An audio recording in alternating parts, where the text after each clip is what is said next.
La Voz del Derecho presenta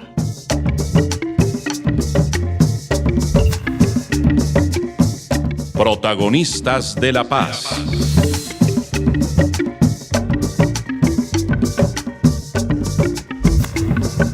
Una reflexión crítica y de contenido sobre la realidad colectiva. Realizan, producen y conducen Valentina Erazo, Laura Barón, Alejandra Barrera y Santiago Forero. Protagonistas de la Paz.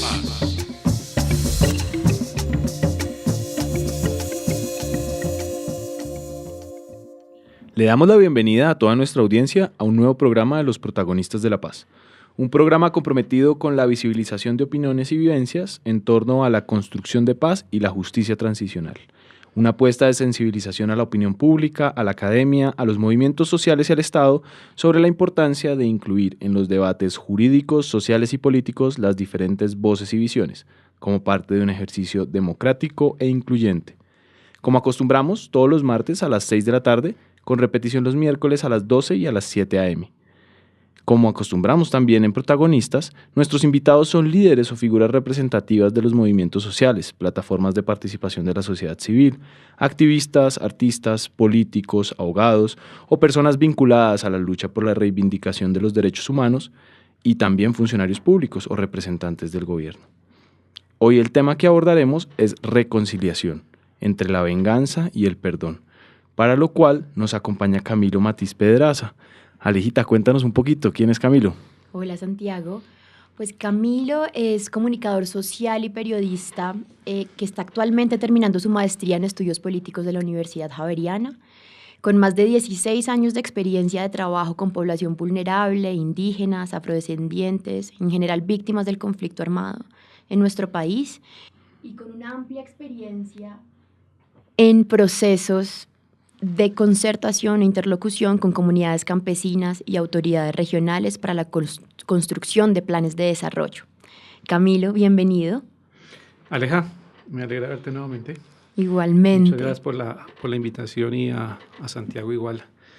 Con Santiago estamos compartiendo en este momento algunas materias, él en su especialización y yo en mi maestría, entonces nos ha llevado a encontrarnos y a estar hoy aquí compartiendo algunas experiencias. Maravilloso. Muchas gracias por Qué acompañarnos, bueno, es un Camilo. honor tenerte acá. Y para iniciar entonces este diálogo y esta conversación, quisiéramos, Camilo, que nos contaras un poco acerca de todo este tema de la reconciliación. Hablar de este concepto resulta algo complejo, pues pareciera no existir un consenso sobre lo que se debe entender como reconciliación. En ese sentido, desde tu experiencia y toda esa trayectoria que has tenido, ¿qué relación tiene el perdón y la venganza al momento de hablar de este tema de reconciliación? Yo creo que lo primero que hay que decir es intentar darle un sentido a la palabra reconciliación. Y no hay que hacer, digamos, mucha investigación académica para entender que la reconciliación implica como volvernos a conciliar. Y ustedes que son abogados, ayúdenme a entender qué significa la conciliación. La conciliación es llegar a unos acuerdos para resolver un problema, ¿cierto? Yo concilio con alguien a través del diálogo. A través del diálogo. Eso es muy importante. ¿Sí?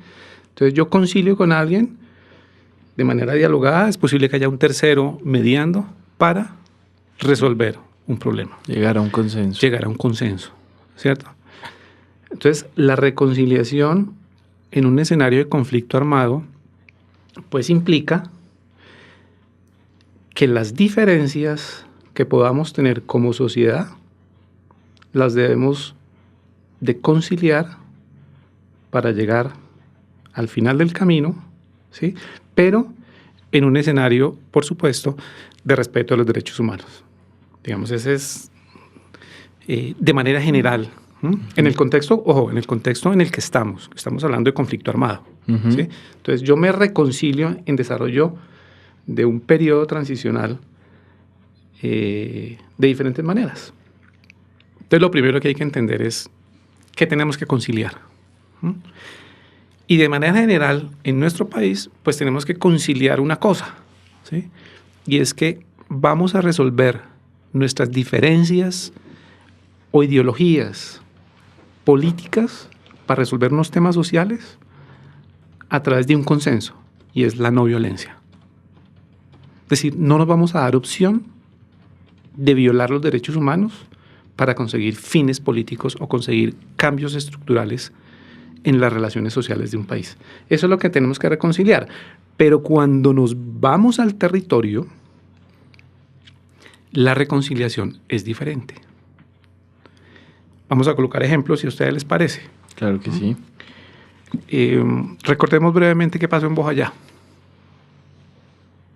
Un caso tremendo. Caso tremendo también de confrontación entre un grupo paramilitar y un grupo guerrillero en el que queda la comunidad en la mitad, básicamente, ¿no? Listo. Grandes rasgos. Entonces, Santiago nos pone en otro escenario, no perdamos nuestro hilo conductor de la reconciliación, nos pone en otro escenario, la memoria histórica, y le coloco entre comillas, oficial. Esa es la memoria histórica. ¿Sí? Es lo que nos contaron. Entonces, en un proceso de reconciliación, sí o sí, no se nos puede olvidar la reconstrucción de la memoria.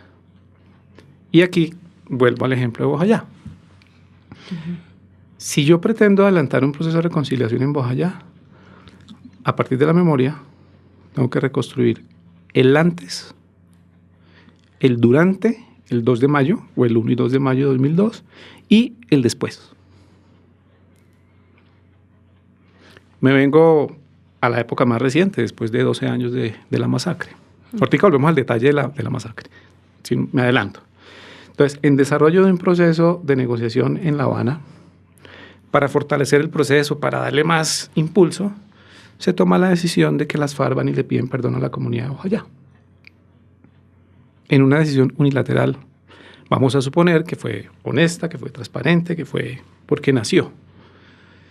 Concertada con las víctimas de alguna manera. Yo no creo que haya sido concertada con las víctimas. Que eso es lo que uno se pregunta, digamos, sí, si sí. fue concertado o no con las víctimas. Yo creo que no. Bojayá. Si hubiera sido concertado por las víctimas, que es a donde quiero llegar, como concepto de reconciliación, Tendría otro seguramente alcance. seguramente en esa mesa tuvieron que haber estado sentados, además de los comandantes de las FARC, asumiendo su responsabilidad política. Otros. Tuvo que haber estado Frei Rendón, el alemán, como comandante del bloque Elmer Cárdenas en esa zona del país cuando ocurrió la masacre. ¿Por qué? Porque es que la memoria histórica oficial no nos ha contado la responsabilidad que tuvieron las autodefensas en la masacre de los 79 colombianos. Sí, claro, las FARC cometieron un gravísimo error, sí, claro. En medio de la guerra, sí. Deplorable, sí. Pero en esa mesa, insisto, tuvieron que haber estado, si es realmente un proceso de reconciliación serio, tuvo que haber estado sentado él y alguien o muchos de la institucionalidad. Porque si recordamos, a partir de un ejercicio de memoria histórica, como debe ser, la masacre estuvo antecedida por un sinnúmero de informes de riesgo que daban cuenta de que iba a haber un combate. En Vigía del Fuerte, el pueblo que está al frente, pasando el río Atrato, y en Bojayá. ¿Y por qué había informes de riesgo? Porque es que desde Turbo venían unas lanchas con 250 paramilitares que nadie vio. Es decir, fue un combate anunciado. Pero Camilo, ahí pones un tema súper interesante y es entre quiénes se debe hacer la reconciliación. Es decir, ya sé que estás yendo para esa dirección, un poco para también como orientar a la discusión y que la audiencia también entienda un poco hacia dónde estamos yendo en esta conversación. Y es, ¿la reconciliación es entre víctimas y victimarios? ¿La reconciliación es entre victimarios? ¿La reconciliación es entre la institucionalidad y los victimarios? Acá en Bojayá, un poco. ¿Entre quién debería ser la reconciliación? La reconciliación está mediada por diferentes, digamos, estadios, diferentes momentos. Yo creo que debe haber una reconciliación personal. Primero, Sí, como por lo menos como la primer paso. víctima, eso es muy duro decirlo, la víctima y el victimario como personas tienen que iniciar un proceso de reconciliación interna. ¿sí? Que en buena parte está mediada por despojarse de odios y venganzas, si es que los tienen, para asumir la posibilidad de encontrarme con otro cara a cara y poderme reconciliar porque el otro me hizo daño a mí. Entonces, hay una primera instancia que es la reconciliación personal. Yo lo debo asumir, ¿sí? Hay una reconciliación entre víctima y victimario directamente. Hay otra relación entre la comunidad víctima, porque es que es diferente. Quien fue víctima directa tiene su propia manera de asumir la reconciliación y el perdón. Un poco. Y es un tema individual, es un tema personal. No se le puede exigir, ¿sí? tampoco. No se le puede exigir. Es un tema absolutamente autónomo. Y ahí cobra el sentido el perdón, entendido como el acto personal de hacer ese proceso de reconciliación un poco. Pero tal vez a lo que ibas es que no se predica lo mismo de una comunidad víctima, de un colectivo que está transitando hacia esa reconciliación. Claro. Entonces, fíjate, como digamos la introducción de esta charla está entre el perdón, la reconciliación, la venganza. ¿Sí? Entonces uno dice, volviendo al caso de Bojayá, vamos a concentrarnos ahí, pues hay diferentes momentos o responsabilidades de perdón. Uno, las víctimas lo están pidiendo y cómo lo están pidiendo. ¿Qué se imaginan que es el perdón para ellas? Entonces, en ese escenario, el perdón es que quienes tuvieron responsabilidad en el hecho, en un tema de asunción de responsabilidades, reconozca la responsabilidad desde su posición en el momento en que estaba la guerra ahí. Sea la guerrilla, sean las autodefensas o sea la institucionalidad. Pero también hay un perdón que se lo tienen que decir directamente a los familiares de los 79 colombianos que murieron ahí. Ese es otro nivel de reconciliación. El Estado colombiano debe pedirle perdón a las víctimas de Bojayá, por supuesto. Entonces, lo que quiero referenciar con esto es que, uno, el proceso de reconciliación es un proceso. No es un fin último, sino es un proceso que está mediado por muchísimos actores. Por supuesto que están las víctimas en ese foco, que está el victimario o el ofensor o el agresor, y está la institucionalidad. Pero también está la sociedad en general. Yo aquí quiero hacer un paréntesis muy rápido. Para medir las dimensiones de los diferentes conflictos que se vieron en las regiones. No es lo mismo, o no debe ser lo mismo el análisis del conflicto en cierta comunidad cuando el victimario era el paramilitarismo o cuando el victimario era guerrilla. Esos son dos cosas totalmente diferentes. Y lo digo de esta manera figurativa. En un escenario de conflicto en donde el principal victimario en las autodefensas, estoy absolutamente convencido que ahí estábamos todos. Sí, estamos todos. Usted, Santiago, usted, Aleja, usted, Camilo. Estamos todos viendo eso. Porque en esos escenarios todos nos movíamos. La institucionalidad con todos sus aparatos y sus instancias. Para eso también sirven los ejercicios de memoria, ¿no? Claro. Y en un escenario de guerrilla, no necesariamente estábamos todos, porque eran regiones apartadas, en regiones donde... Y eso marca la diferencia. Y ahí, entonces, Camilo, ahí es muy importante saber cómo sabemos eso o por qué lo desconocemos. Y vuelvo a lo que acaba de decir Santiago, y es que y tú nombrabas hace un rato los ejercicios de memoria, y no necesariamente desde una memoria oficial, de esta que predica el Estado y sus instituciones, sino sobre todo aquella que también se construye en los territorios con las comunidades. Y sabemos que tú has tenido experiencia en toda esta construcción de memoria con comunidades, y por ello quisiera también saber un poco, hablando de esta memoria, cuál entonces es su papel y su rol fundamental en estos procesos de reconciliación que estamos tratando de transitar hacia ellos en el marco del proceso y acuerdo de paz, implementación de esta paz. La memoria histórica, como debe ser construida por las comunidades. Nace de las comunidades, nace el relato de las comunidades. Finalmente es la historia en detalle y en minucia de lo que pasó, que la memoria oficial no lo cuenta. La memoria oficial nos dice lo que usted acaba de decir, Santiago, con respecto a lo que pasó en Bojayá, pero no nos cuenta el resto. Sí, no da detalles. No da detalles, ¿sí? Porque es que la memoria histórica, en últimas, Aleja y Santiago, en últimas, casi que su fin último, desde mi percepción, es dignificar al ser humano. Darle sentido a ese ser humano, volverle la dignidad que tenía ese ser humano. Y que no Llámese víctima o llámese agresor. ¿Sí? La memoria es para eso. y que no se vuelvan a repetir los hechos. Por supuesto, por supuesto. Pero en principio un poco el tema de memoria también es bastante interesante en el sentido que hay una verdad que quiso imponer el victimario, ¿no? O sea, hay una verdad, Claro.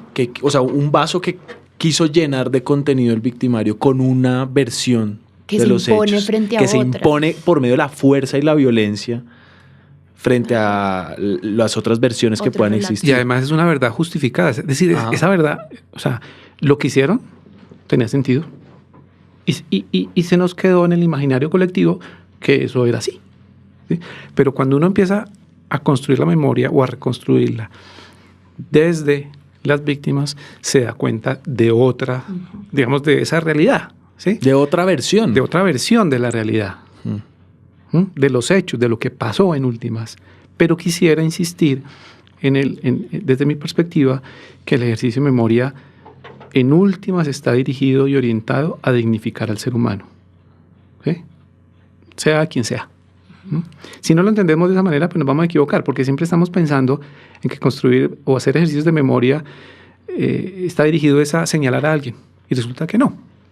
Y entonces el ejercicio de memoria, para volver al tema, O construir monumentos y se quedan ahí. entonces el O un tema, abrazo, Salúdala. o un abrazo entre excombatientes. entonces, Ese es el problema. Entonces, en ese ejercicio de más memoria que busca dignificar al ser humano, entran a entrecruzarse los ejercicios de perdón, la sed de venganza, que se aplican un poco, o uno los observa más en la implementación en escenarios de justicia transicional, en una justicia retributiva, en donde solo prima de manera general, insisto, no es así tan en buscar el castigo del hecho.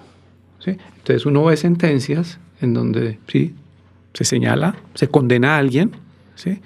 Pero ¿dónde quedó la dignificación de la persona? A la mamá que le mataron a su hijo porque era guerrillero, la sentencia dijo, no, ¿sabe qué?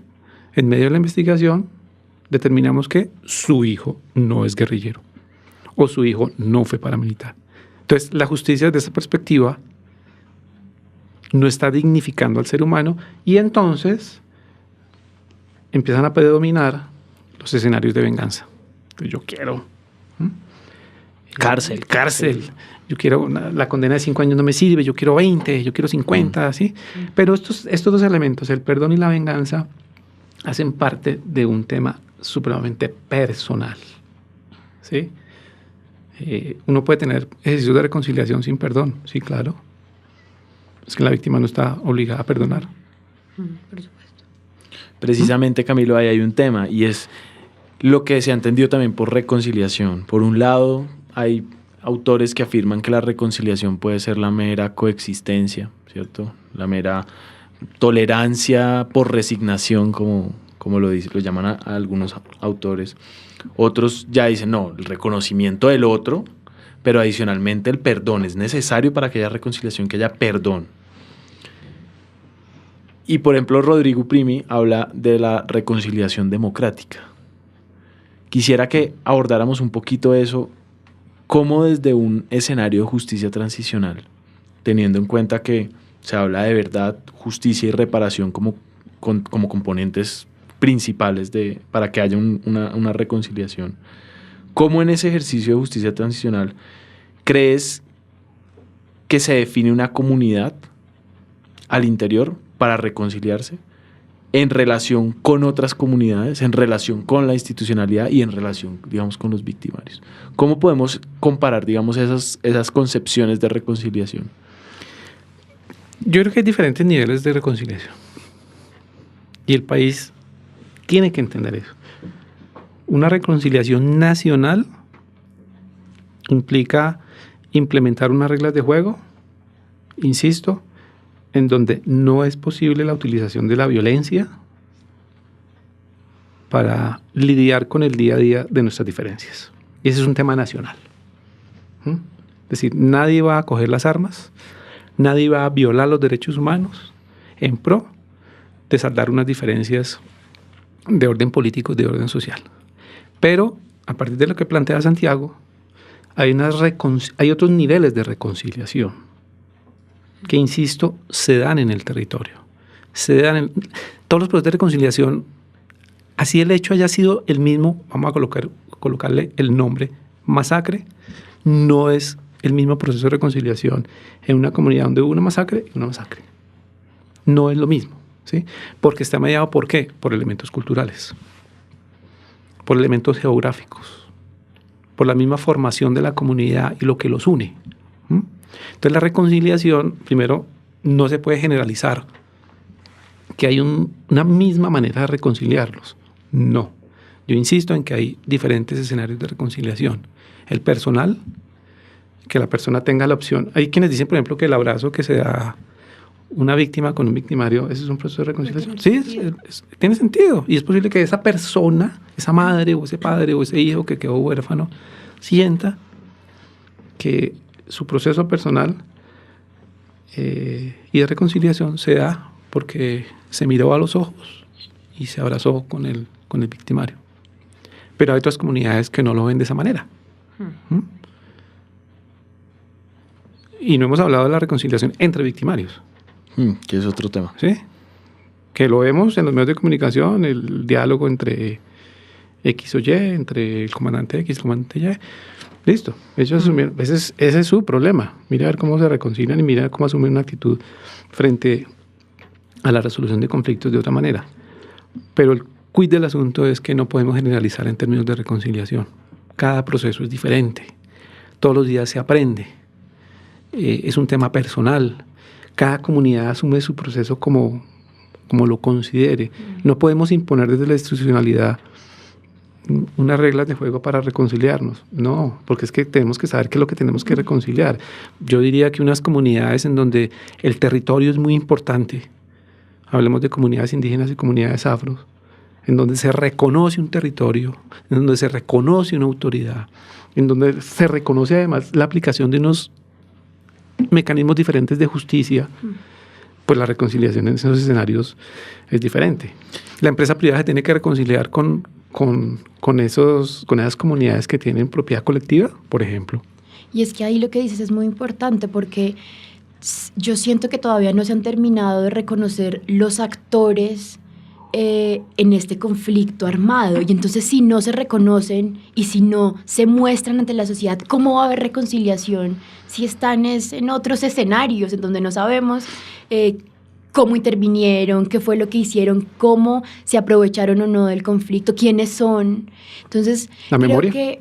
Creo que es fundamental, claro. Entonces, ese papel de la memoria y esos primeros pasos, lo que tú decías, algo muy importante, y es transitar hacia el reconocimiento de la diferencia, ¿cierto? En escenarios en donde se pueda tolerar esa diferencia, se puedan construir relaciones sociales a partir de reconocer en el otro que es distinto a mí. Y si piensa distinto y si es distinto, pues hay que valorarlo como tal.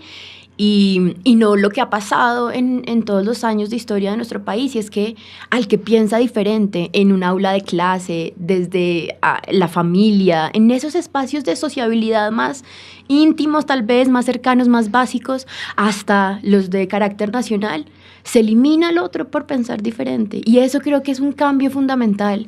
Y Camilo, tú también lo has dicho, para poder transitar hacia el reconocimiento de la diferencia y hacia una reconciliación. Cuando es que se me pierde la idea, Aleja, si no lo digo de una vez. Perdón, Santiago, te interrumpo. Cuando se inició todo el proceso de La Habana, con detractores y con personas que estaban de acuerdo, mi planteamiento siempre fue el mismo. Cualquier esfuerzo que hagamos para salvar una vida, hay que hacerlo. ¿Que eso tiene un costo? Sí, por supuesto. Un costo moral, un costo ético, un costo económico, un costo de desprendernos de ciertos odios y sed de venganza acumulados a lo largo del conflicto? Sí, por supuesto. Heredados, históricos, que ni siquiera a veces nos Sí, pertenecen. Sí, pero vale la pena cualquier esfuerzo para salvar una vida. Y tú lo has dicho, Aleja, mientras nosotros no cambiemos esa manera histórica de la humanidad de resolver sus problemas con diferentes orígenes económicos, geopolíticos o religiosos, como principales características de los conflictos a nivel. Desde que conocemos la humanidad estamos en guerra. Nos toca cambiar nuestros proyectos de vida en el entendido que para resolver nuestras diferencias no podemos disponer de la vida del otro. Si no cambiamos eso, cualquier proceso de reconciliación, en escenarios de conflicto armado, porque pues no estamos hablando de violencia, ¿cómo se dice? La común, la que vemos, de que por robarte un reloj me matan, o por robarme el celular me matan. Ojalá quisiéramos llegar a ese momento, pero no, estamos hablando en desarrollo de resolver las diferencias que originaron un conflicto armado. Tenemos que tener la premisa de que primero es la vida. Y hay un punto que han tocado los dos que me parece súper importante, y es empezar a valorar la diferencia. Es no solo la existencia de la diferencia, sino entender que la diferencia nos enriquece como sociedad. Es decir, De acuerdo. en el centro de la discusión sobre la reconciliación también existe esa misma, digamos, diferencia, valga la redundancia. Y es, tenemos que estar todos abrazados, pensando igual, queriéndonos igual para hablar de reconciliación. No. ¿O es importante que exista el disenso y es importante que exista la diferencia, y eso también es valioso para una sociedad? Claro, No. y es que no va a dejar de existir porque somos tan diversos que vamos a pensar frente a un punto y lo vamos a ver de manera distinta. Y es la manera de resolverlo. Es como hablabas de la conciliación en un principio, claro, es que son las formas en donde se utilicen los argumentos como armas, si se quiere, pero no las balas como armas, digamos. Exactamente. Sí. Y ahí nos introducimos, digamos, como al fin último que todos anhelamos, el concepto de paz. ¿Sí? ¿Mm? Pero si volvemos al mismo planteamiento de Santiago, que lo que tenemos que propiciar son escenarios de tolerancia, de entender que pensamos diferente, pero bajo un precepto, que es hacia donde nos lleva el concepto paz. Resolvamos nuestras diferencias con una premisa: respeto irrestricto a los derechos humanos, para resolver esas diferencias estructurales que generaron que se dieran conflictos armados. Esa es, ¿sí? Esa paz ideal de que todos vamos a tener con qué desayunar todos los días, no. De que todos vamos a tener un mismo nivel socioeconómico, no. Esa paz, Pero Ahora, la paz en desarrollo de terminar un conflicto armado sí significa que hay que cumplir unas reglas, hacer un consenso para que no utilizamos la violencia para resolver nuestras diferencias, es decir, el respeto a los derechos humanos. Unos mínimos. Unos mínimos vitales. Unos mínimos que no quiere decir que sea el fin del proceso, No. Sino De que acuerdo. precisamente lo importante es ir caminando y caminando. A veces esas metas que parecen utópicas, más que llegar al fin último, llegar al resultado, lo que nos van es empujando a andar, a caminar. Así es. ¿Sí? Y eso se convierte también en un reto enorme, y es desde las generaciones que vienen, porque sabemos que ya va a ser, pues, sin perder de vista que no es imposible, pero va a ser muy complejo que todo este conflicto que se ha generado, que le ha tocado vivir pues no solo a nosotros desde que nacimos, digamos, sino a nuestras generaciones un poco más arriba, a nuestros padres, abuelos. Tal vez esto sea difícil cambiar, digamos, hacer como ese clic y cambiar esta concepción. Pero pues hablando acá un poco de retos, pues lo que viene es ese cambio de paradigma, digamos, de saber cómo es que vamos a resolver en sociedad estos conflictos. En sociedades tan polarizadas como la nuestra, en sociedades en donde todavía no llegamos a un reconocimiento de los mínimos, ni del modelo de desarrollo, ni del modelo político, social, ni de, al final, el país que queremos construir para que todos quepamos, no para que unos quepan y los otros se sacrifiquen por esos que quieren caber. Y ahí la educación es muy importante, y ahí para las generaciones que vienen, y pues también utilizar estos medios y dar a conocer esas opiniones desde las experiencias, Camilo, que tú has tenido, porque un poco también traes acá pues esa voz de las víctimas, ¿no? De lo que piensan, de Bojayá. También sabemos que has participado en procesos como el de Mampuján, que ha sido uno de estos como emblemáticos en torno a lo que significa una reparación judicial, pero una reparación también administrativa, y como sociedad reconociendo estos casos y qué fue lo que pasó. Y otros. Entonces lo que creo es que pues retos sí tenemos muchos, pero el ejercicio de poder hablar sobre esto, a pesar que no pensemos igual, eso ya hace sentido en una sociedad que quiere transitar y quiere enseñar a las siguientes generaciones pues cómo finalmente se resuelven las diferencias.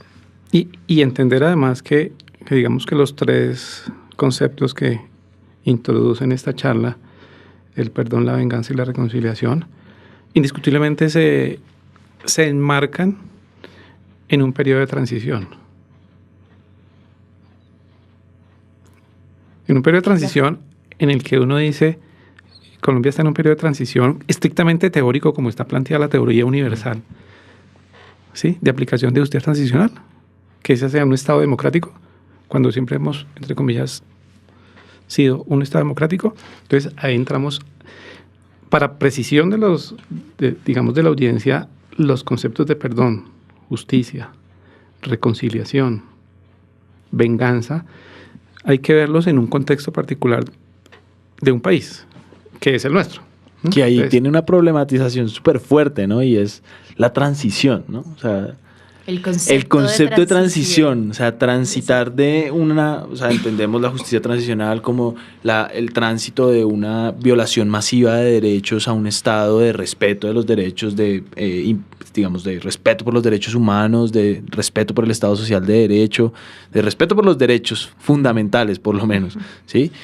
Pero en algún momento hemos dejado de estar en transición, o sea, es algo que también nos lleva a preguntarnos como sociedad, como construcción de esta democracia, ¿no? Y eso me lleva también a preguntarme otro tema que lo dejo ahí en el aire y ya regresamos después de esta primera pausa, y es los estándares internacionales de justicia transicional. ¿Cómo dialogan esos estándares internacionales? Porque lo hablábamos ahorita, Camilo, tú lo decías, el desarrollo a nivel territorial exige que haya una visión contextual de lo que está pasando en cada territorio. Y si bien los estándares le apuestan a tener, digamos, una objetividad, un marco objetivo, pues es indudable que la subjetividad que se vive en cada territorio es lo que finalmente puede darnos o determinarnos cuando un proceso de reconciliación puede ser o no exitoso. Entonces lo dejo ahí en el aire, ya regresamos con nuestra audiencia, pero son temas como... Acá no vamos a tener respuestas. Para seguir conversando. Acá es para que sigamos conversando y problematizando este tipo de cosas, porque finalmente no hay una sola respuesta. Les dejamos esas inquietudes y ya regresamos en Protagonistas de la Paz.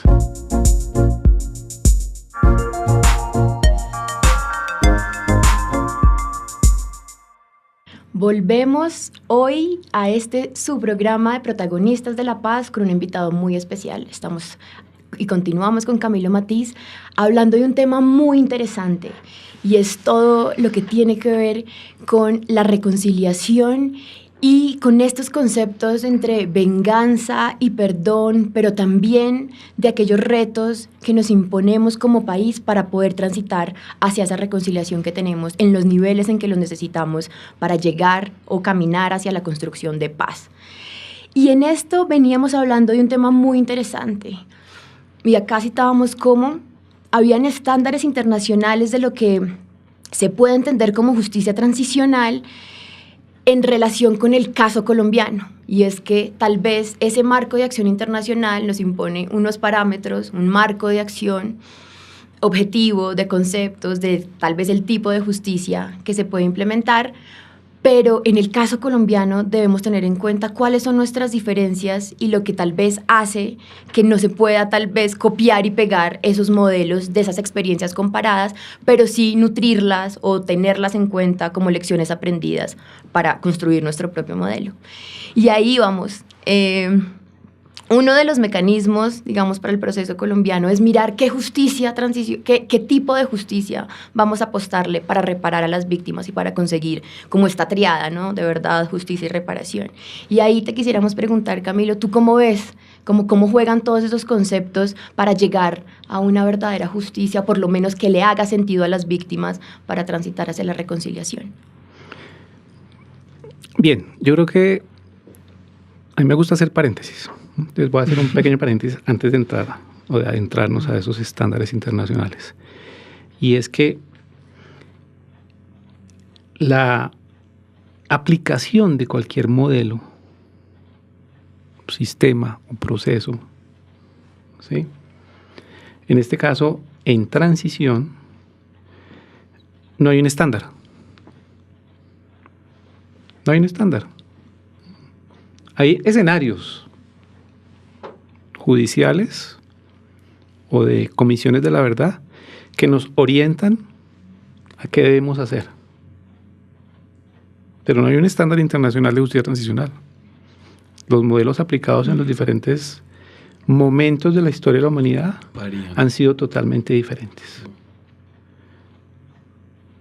Varían enormemente en su aplicación y en su énfasis también, en sus objetivos, en las expectativas que le generan a la sociedad en general esos mecanismos de justicia transicional.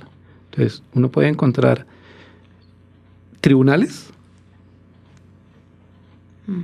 que tienen énfasis en lo retributivo, es decir, en el castigo y la pena, con miras a que quien quiera hacer lo mismo, pues lo piense dos veces, de manera, digamos, práctica lo digo.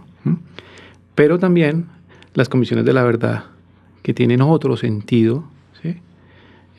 Que van un poco más allá, pero que en últimas la historia nos ha indicado que las recomendaciones de las comisiones de la verdad en un poco porcentaje son aplicadas.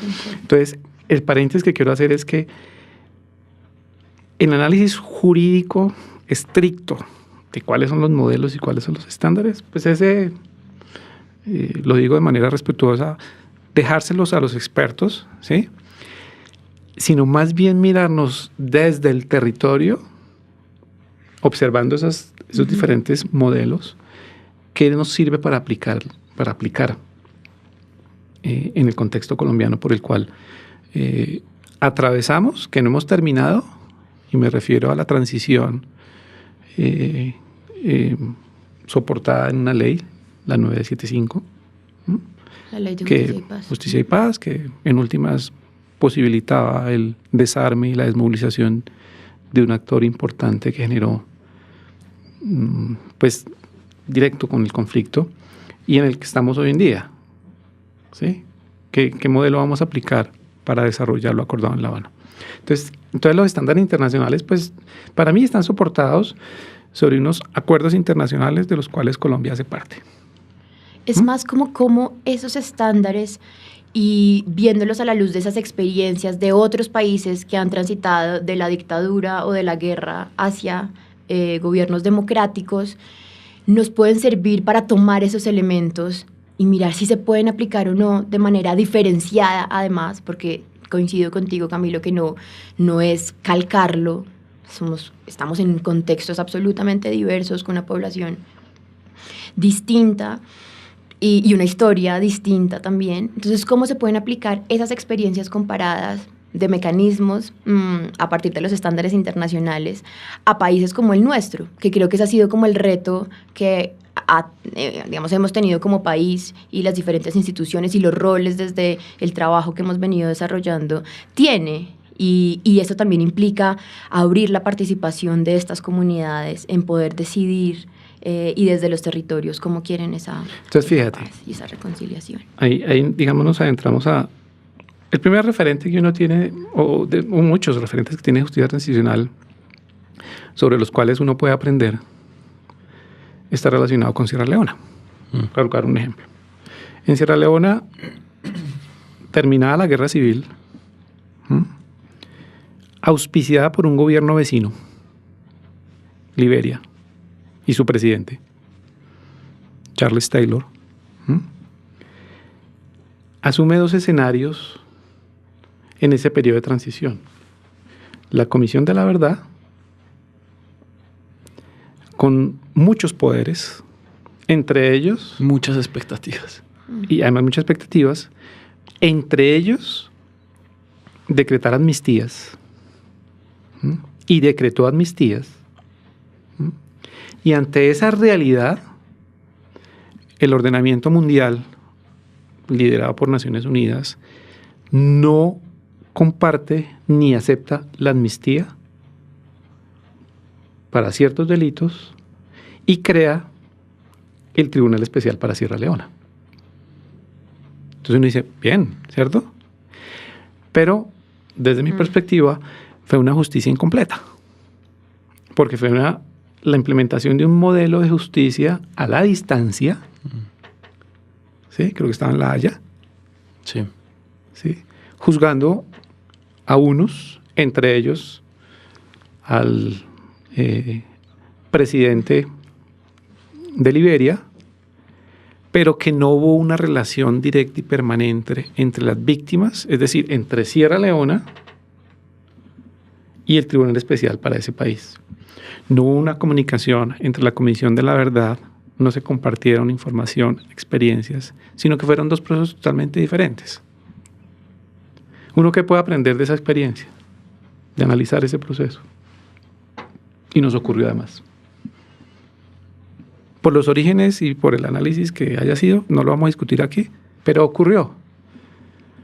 Entonces aquí con Justicia y Paz, desde mi percepción, visto desde el territorio, insisto, ¿sí? A partir de lo que he vivido en el territorio, de las percepciones y de las emociones que tienen las víctimas en el territorio, pues es una justicia incompleta, porque también fue a la distancia.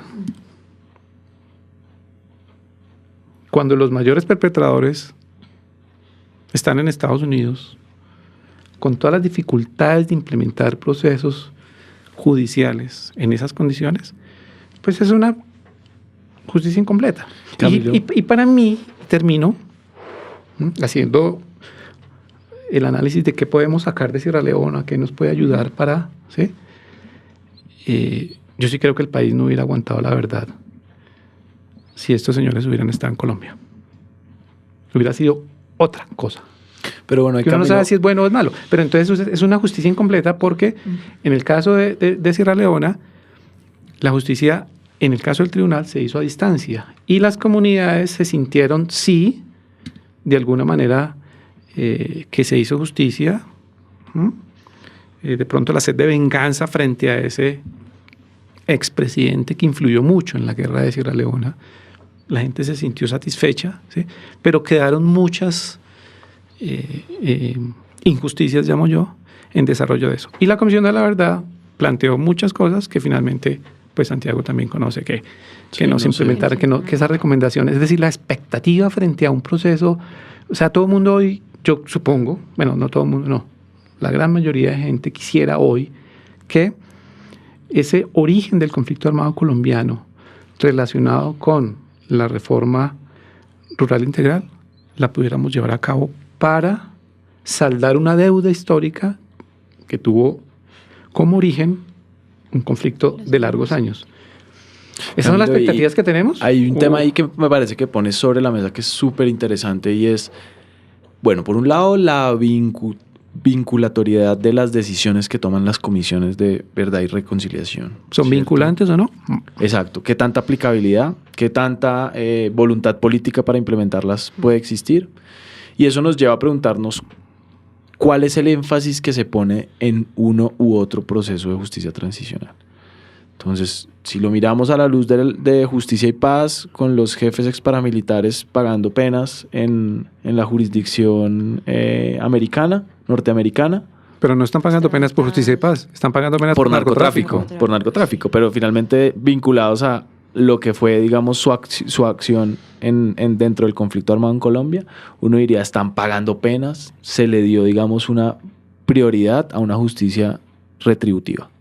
Castigo por lo que cometieron. Pero desde el ¿cierto? territorio de Santiago, te interrumpo, están esperando las comunidades, las víctimas, que la pena o el castigo en un ejercicio de justicia retributiva esté relacionado con el daño que causaron. Con el conflicto. ¿Sí? Y ahí voy con lo otro. Y es, entonces, ¿dónde queda la justicia restaurativa? Es decir, ¿dónde quedan las víctimas? ¿Dónde queda lo que la víctima pide para ser reparada?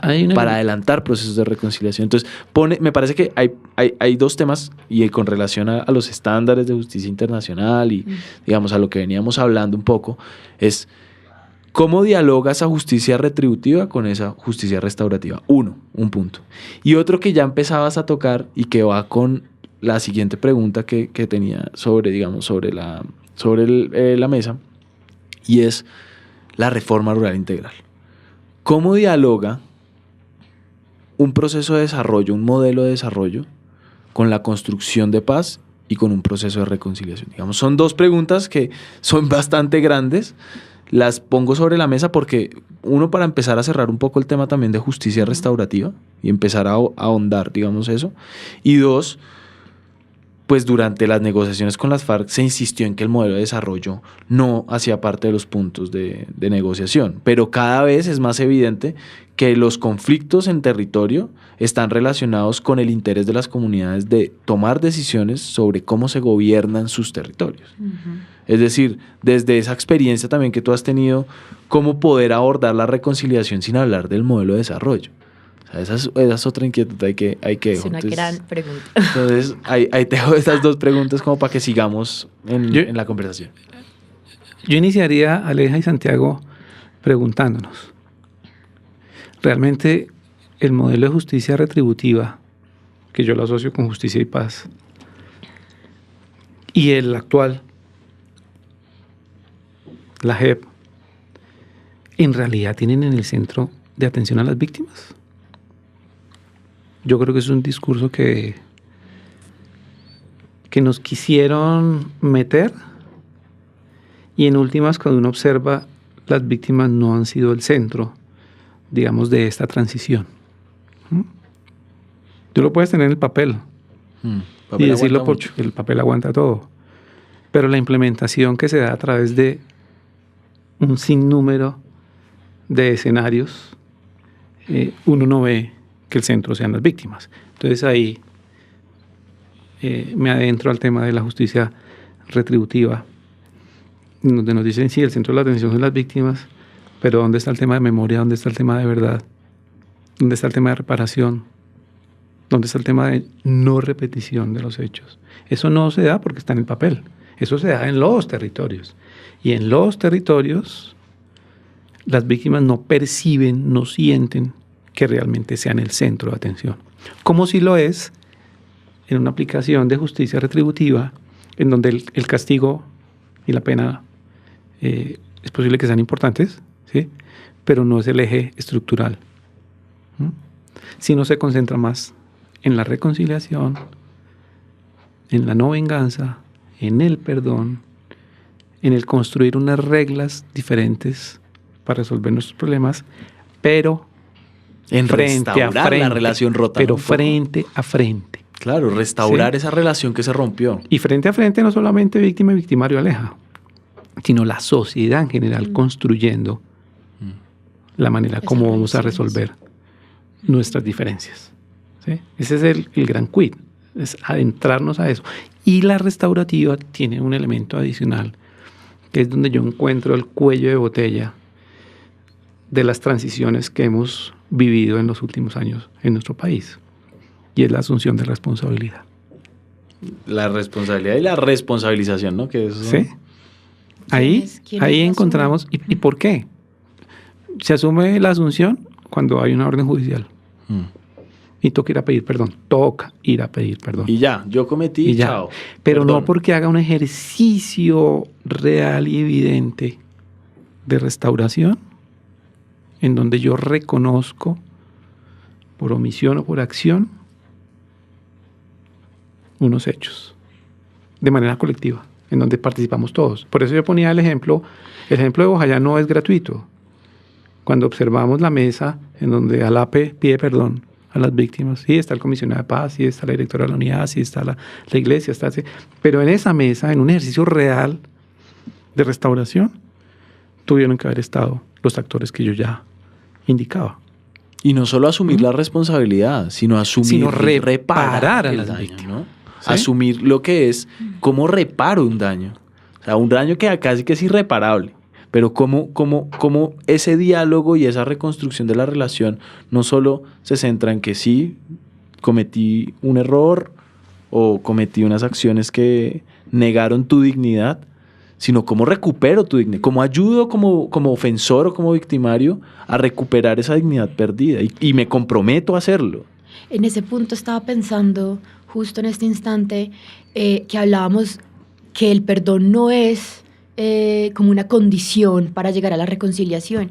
Y pensaba en los casos en donde existen victimarios que no quieran pedir perdón, ¿no? O sea, no quieran, pese a reconocer su responsabilidad, que es distinto, reconocer que cometieron los hechos, que fueron los autores materiales, intelectuales que ejecutaron la masacre, el hecho victimizante como tal, y participaron en el conflicto armado.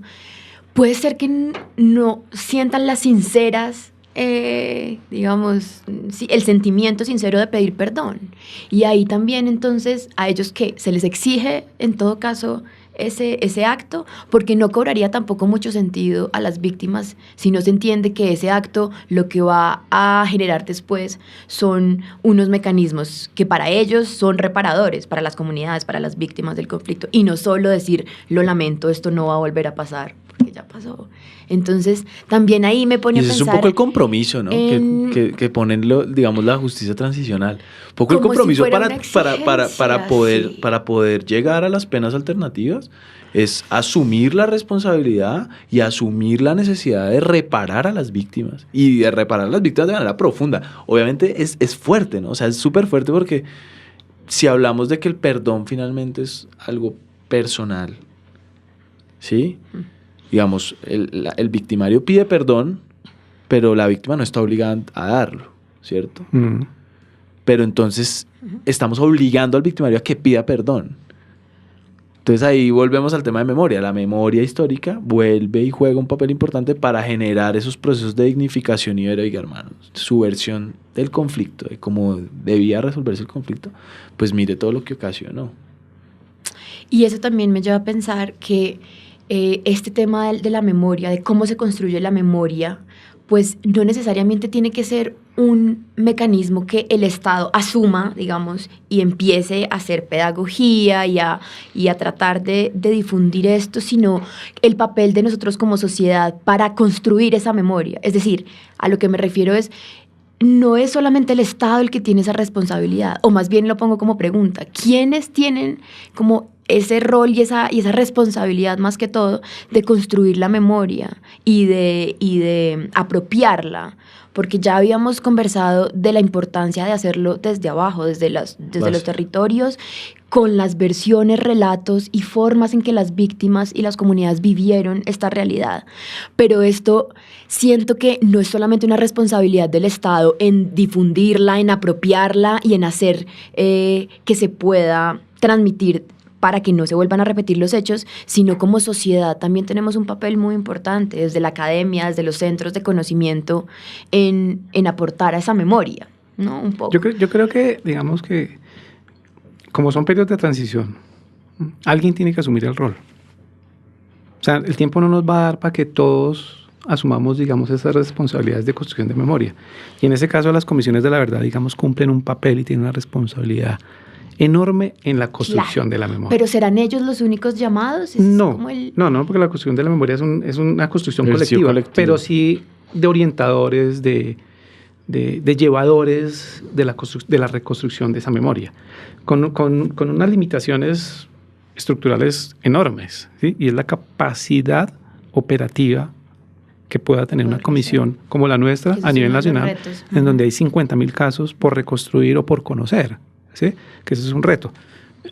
Ahí volviendo al tema de perdón, de venganza, de reconciliación, es pues en últimas, sí, conciliaremos algo nacional, pero quedarán seguramente muchos procesos inconclusos en el territorio en donde ese derecho que tienen las víctimas a ser dignificadas a través de un proceso transicional de reconocimiento, de saber la verdad, de perdonar si se quiere, de olvidar la venganza si se quiere, de que haya justicia en términos de penas, pues van a quedar inconclusos en muchas regiones, porque hay casos infinitos en nuestro país en donde hoy las comunidades están demandando, digamos, esos escenarios. ¿Tenemos una responsabilidad histórica? Sí. Tenemos que entender que no hay estándares únicos, que no hay modelos únicos. Con Justicia y Paz hubo equivocaciones desde mi perspectiva de experiencia en lo territorial, y coloco muy rápidamente el ejemplo de Mampuján. El ejemplo de Mampuján, desde mi perspectiva, fue la única sentencia con esas características que salió de Justicia y Paz. La única. Camilo, la única. Se nos acaba el tiempo y esto siempre nos pasa lo mismo. Es demasiado hondo todos estos temas y quisiéramos pues hacer, yo creo que otra versión de programa para poder continuar. Una segunda parte continuará. Pero sí dejarles muy claro este último mensaje sobre el rol de la institucionalidad en la transformación y en, digamos, en poder construir estos procesos desde los territorios. Las comunidades sí esperan que haya una transformación de la institucionalidad. Y hay un elemento ahí que yo creo que salió como una nube en todo el programa y no lo dijimos específicamente, y es la confianza. O sea, creo que todo esto transita hacia la construcción de confianzas que se han roto entre las mismas comunidades, y ahí pues el ejercicio tal vez de tejer otra vez, de volver a tejer esas relaciones, ese tejido social, comunitario, pero sobre todo desde las comunidades en los territorios hacia la institucionalidad, que por las mismas dinámicas les han fallado y les vuelven y les prometen y les fallan y no hacen presencia y no están allí. Entonces creo que la confianza también es un elemento, y Camilo lo ha dicho, digamos, entre palabras de toda esta conversación, es clave también para poder llevar a cabo estos procesos de reconciliación. Una reflexión final, Camilo. Yo lo traduzco de esta manera, Aleja. En mi tránsito de 16 años por el territorio, ¿sí?, muchas veces me tocó escuchar: bueno, ya tuvimos el estado de las FARC, pasamos por el estado de las autodefensas, ahora vamos a ver si les creemos a ustedes. Y eso está relacionado con la confianza. Recomponerla. Cuando uno rompe la confianza con su novia, por lo que haya sido, por un besito o por lo que haya sido, eso es complejísimo, restituir esa confianza. Es un proceso a largo plazo. La confianza en últimas es poder mirarnos a los ojos y mantener la mirada por el tiempo que dure la conversación. Y quien lo logra hacer, uno dice, está diciendo la verdad. Pero yo quisiera finalizar con este mensaje de mi parte, muy rápido. En últimas, el proceso, cualquiera el que sea que apliquemos de justicia transicional, debe estar dirigido sí o sí a dos cosas fundamentales.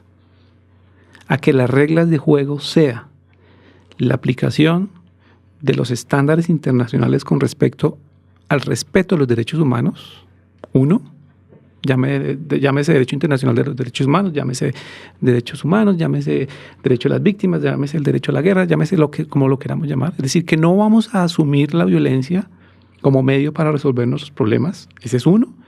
Y dos, la justicia transicional debe propender a través de ejercicios de memoria, a través de ejercicios de perdón, de reconciliación, como ya lo hemos visto, en últimas, a dignificar al ser humano. Si la justicia no logra hacer eso, en el entendido amplio del concepto de justicia, no solamente la aplicación, sino lo que ya hemos hablado, construcción de verdad, construcción de medidas de reparación, de no repetición, de todo eso, en últimas, si no logramos dignificar a las víctimas, creo que los ejercicios de reconciliación van a quedar inconclusos.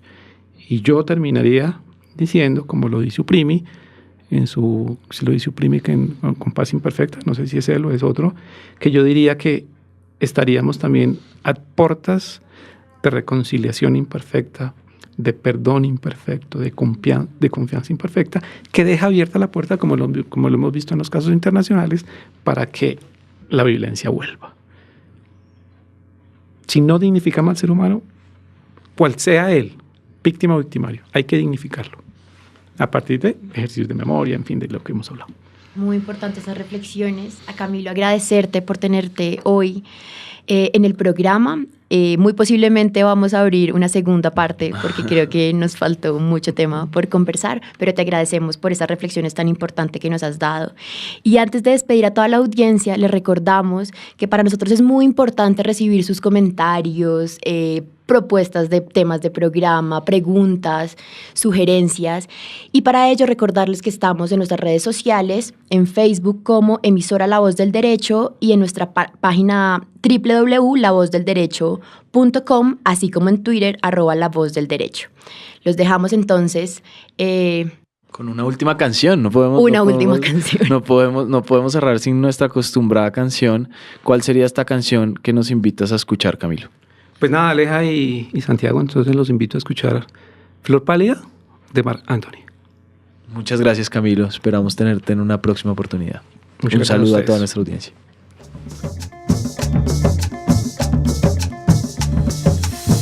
La Voz del Derecho presentó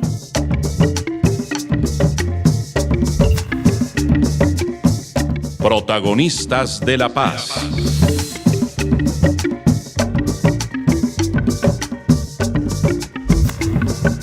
Una reflexión crítica y de contenido sobre la realidad colectiva. Realizan, producen y conducen Valentina Erazo, Laura Barón, Alejandra Barrera y Santiago Forero. Protagonistas de la Paz.